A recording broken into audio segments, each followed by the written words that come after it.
importancia que tiene el trabajo que he realizado de investigación sobre el cantaor Loriguillo el de Coín es que está entre uno de los primeros cantadores de flamenco de la historia, no solo de Coín, sino que él nació en 1850 y murió en 1924, tuvo una trayectoria dilatada, principalmente entre Málaga y el resto de España, porque él trabajó para la Casa Real también y frecuentó mucho las fiestas de lo que era la alta burguesía, la aristocracia de su momento.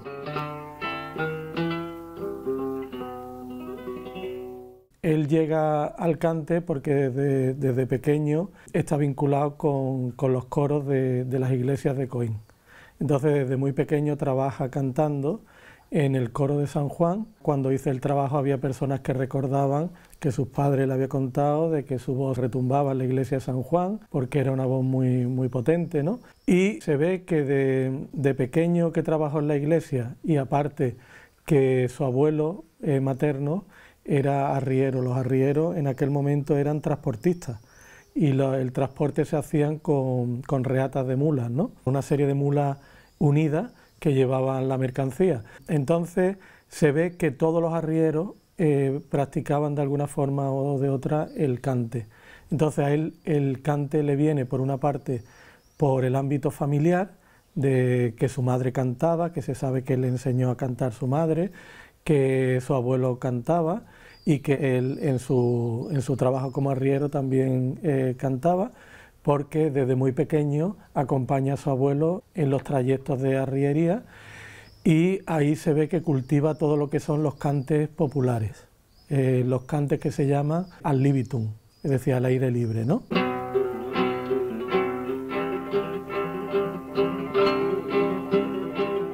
Después pasa directamente a trabajar en la Catedral de Málaga y trabaja con Eduardo Ocón, uno de los músicos más importantes de España en aquel momento, que trabajaba para el Conservatorio Municipal y trabajaba para la Catedral. Entonces aparece en las cuentas de la Catedral, aparece Eduardo Ocón pagándole a él, ¿no? Lo más característico que demuestra su valía artística es que él trabaja al mismo tiempo para la Catedral y ya Narciso Díaz de Escobar, que es el cronista de la provincia de Málaga y de la ciudad de Málaga, pues recoge que está trabajando en cafés cantantes.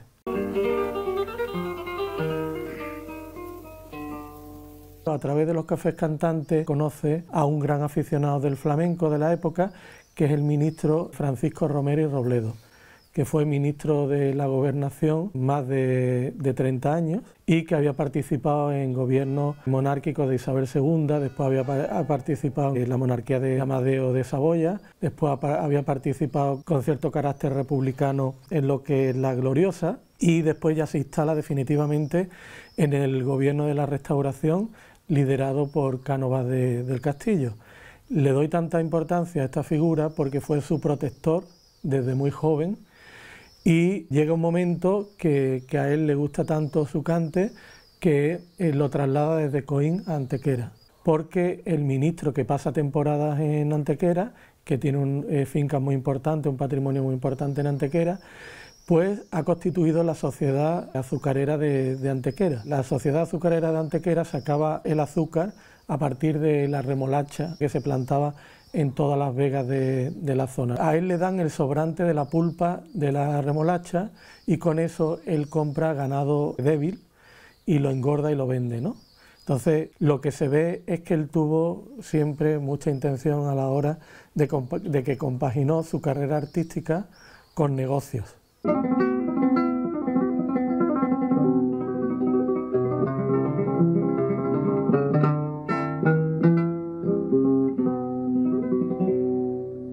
La carrera artística la va de alguna forma acotando a fiestas vinculadas con Romero y Robledo y con todos los que rodean a esa élite política, ¿no?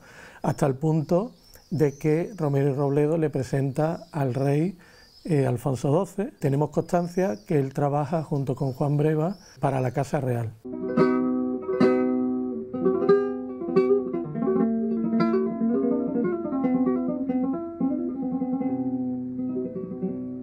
Él desde desde que empieza a trabajar en Málaga en el Café del Sevillano, que es el café más flamenco que existe en Málaga en el último cuarto del siglo XIX. Conoce a Juan Breva, al que llega a compararlo con un hermano. Se puede decir de alguna forma que conformaron un tándem artístico, porque los dos viajaron por toda España trabajando juntos. En Málaga también se le vincula con Dolores, La Parrala, y otros cantadores famosos como El Canario.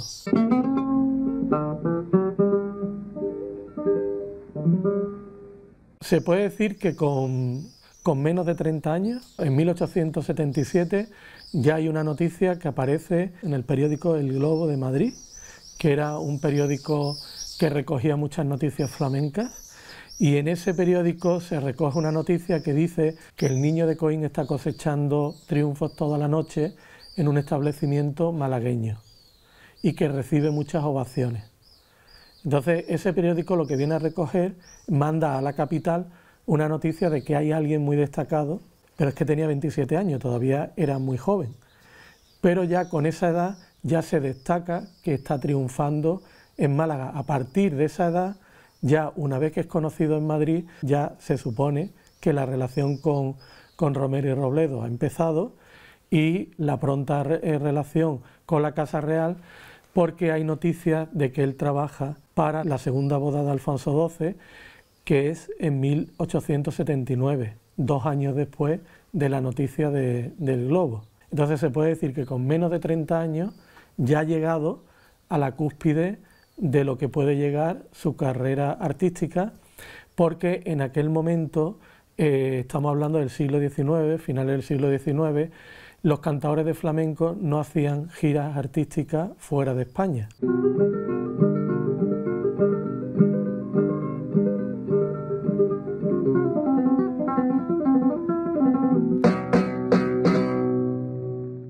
¿Por qué digo que es tan importante los cafés cantantes de Málaga? Porque en Málaga en aquel momento llegó a haber unos 14 cafés cantantes, unos más flamencos y otros menos flamencos. Los cafés cantantes eran como locales que tenían como pequeños teatros donde lo mismo se tocaba el piano, que había comparsas de carnavales, que había flamenco y que había otro tipo de actuaciones musicales, pero el flamenco siempre se dejaba para la última parte de la tarde-noche. Lo que se hacía a partir de las 10 de la noche, 12, era el flamenco porque era lo más solicitado.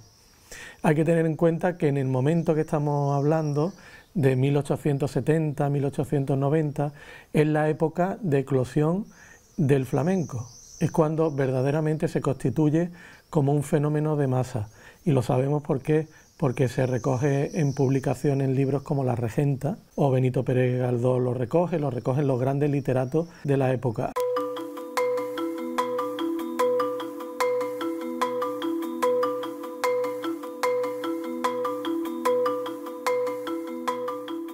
Málaga en aquel momento se constituye por la industria malagueña asociada a los Loring, a los Larios, es la cuarta capital del país. Entonces, unas figuras de flamenco que trabajaban en Málaga, pues se hacían famosas en toda España. Es más, después de Juan Breva, del Origuillo, de La Parrala, del Canario, pues surge un cantador que resume toda la trayectoria de estos 4 grandes figuras, que es don Antonio Chacón. Y don Antonio Chacón, que es jerezano, se sabe que pasa más de 20 años de su vida trabajando y viviendo en Málaga. Por lo tanto, Málaga ha sido una ciudad muy importante para el flamenco y lo sigue siendo. De ahí el poeta cuando dice Machado, Málaga canta ahora, ¿no? Lo dice por la importancia que tiene el flamenco para Málaga. Con el ruido de la campanita, ay, me quita al suelo. Igualmente que Málaga tenía cafés cantantes muy importantes, también lo tuvo Coín. Coín tuvo un café cantante que estaba en la calle del Vicario, actualmente se podría decir donde está el estanco de Lozano. Pues ahí había un edificio grande con un patio central muy grande, que había una herrería, y ahí estaba el café cantante de Coín. ¿Por qué sabemos que existió? porque hubo un asesinato en ese café cantante y la prensa recoge que estamos hablando de 1879. Entonces también tenemos que vislumbrar que obviamente estas grandes figuras que estamos hablando trabajaron también en Coín, principalmente el Loriguillo, que era de Coín. A partir de 1900 ya se dice en el mundo artístico que se ha retirado, pero tenemos noticias de que sigue cantando en las iglesias. En Antequera canta en la iglesia de San Pedro, las misas que da en San Pedro la da con organista, él canta gregoriano. También son muy famosas porque se sabe por testimonio que las misas que él da se abarrotan. Entonces podemos decir que por una parte están diciendo que se está retirando, que se ha retirado a partir de 1900, pero en 1924, que es cuando fallece, tenemos testimonios de que está meses antes de morir, está cantando en la iglesia de San Juan y que ha cantado en bodas como la de el hijo del famoso magnate de Málaga de harina, Simón Castel.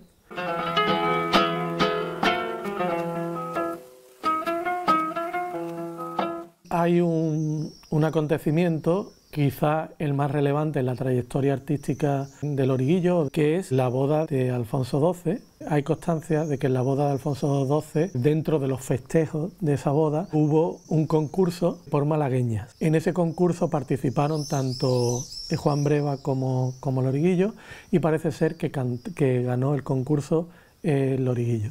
Hay un alfiler que conservamos la familia, un alfiler de corbata, que se lo dieron como testigo de ese concurso. Se ha conservado, lleva más de 100 años perteneciendo a la familia. También se le regaló a Juan Breva otro igual. También Su Majestad les proporcionó un reloj de oro a cada uno. El reloj de oro se vendió en los años 20 del siglo XX y lo que se conserva es el alfiler.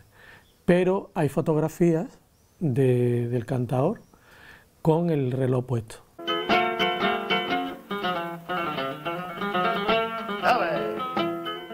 Se habla del concurso de cantes hondo de Granada. Hace poco se ha conmemorado el centenario, 1922, pero hay muchas noticias de que antes de 1922 ya hubo muchos concursos. Yo el concurso que estoy hablando de 1879. Entonces se puede decir que por ahora tenemos constancia de la primera noticia sobre concursos de flamenco en 1879. Hay otros en Cádiz en 1907, en Málaga antes de 1922. Hay que tener en cuenta que dentro de la óptica de la Ilustración y de lo que es la política ilustrada de los Borbones, desde Carlos III existe la Sociedad de Amigos del País y hay una serie de concursos que se organizan por todos en España, de alguna forma para mejorar lo que es la vida del país.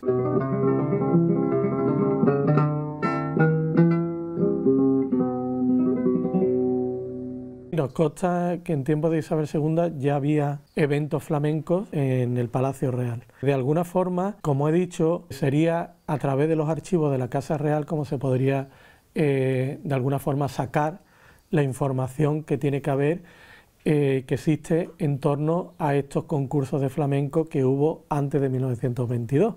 No hay que ser muy listo para saber que actualmente la Casa Real, cuando hay alguien en música en España que triunfa, trabaja para la Casa Real, ¿no? Por ejemplo, Israel Fernández, ¿no? Israel Fernández trabajó en las fiestas privadas que hubo cuando la Convención Europea del año pasado en Madrid, que la visitaron Biden y otros líderes políticos. Estaba allí Israel Fernández trabajando, ¿no? El mundo ha funcionado siempre igual. Es decir, no puede ser que en España se reconozca el flamenco institucionalmente o civilmente a partir de 1922, cuando el flamenco existía desde prácticamente la primera mitad del siglo XIX. Yo estoy hablando de que figuras como Loriguillo empiezan a trabajar en torno a 1866, 67 y duran hasta 1900, y se puede decir que estaría entre la segunda o tercera hornada de cantadores flamencos. En Málaga se reconoce como una de las primeras figuras del flamenco, se registran en Málaga, ¿no? Y estamos hablando de 1840 y tanto, 1850, ¿no? Entonces, si ya pasamos a 1868, Ya estamos hablando de la segunda generación o la tercera de cantaores.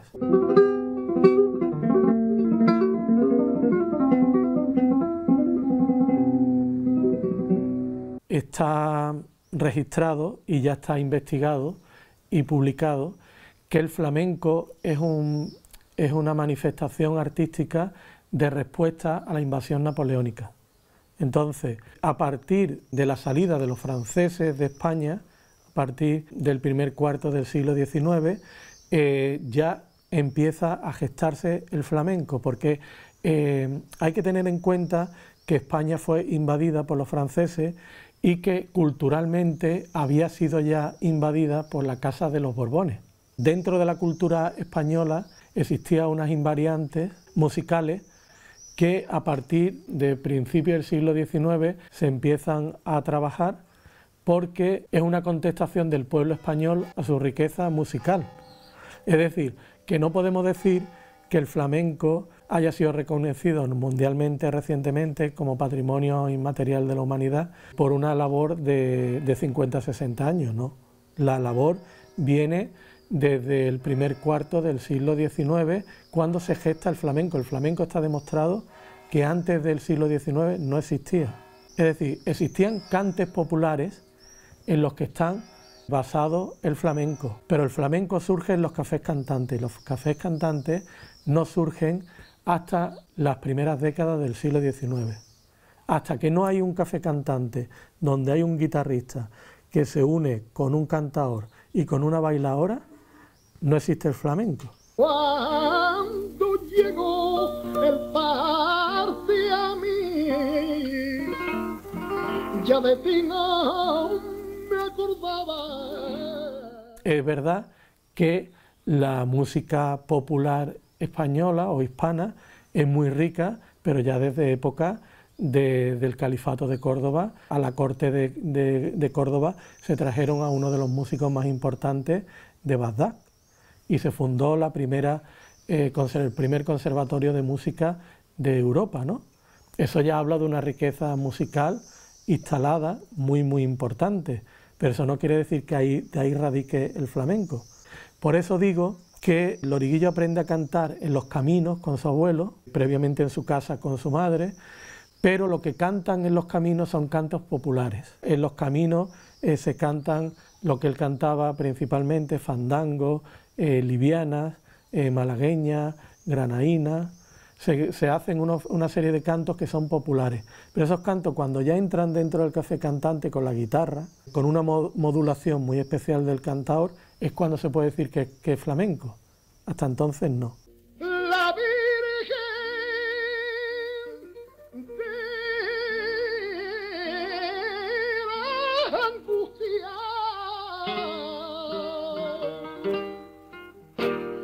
la que vive en la carrera, esa señora lo sabe. Si yo te quiero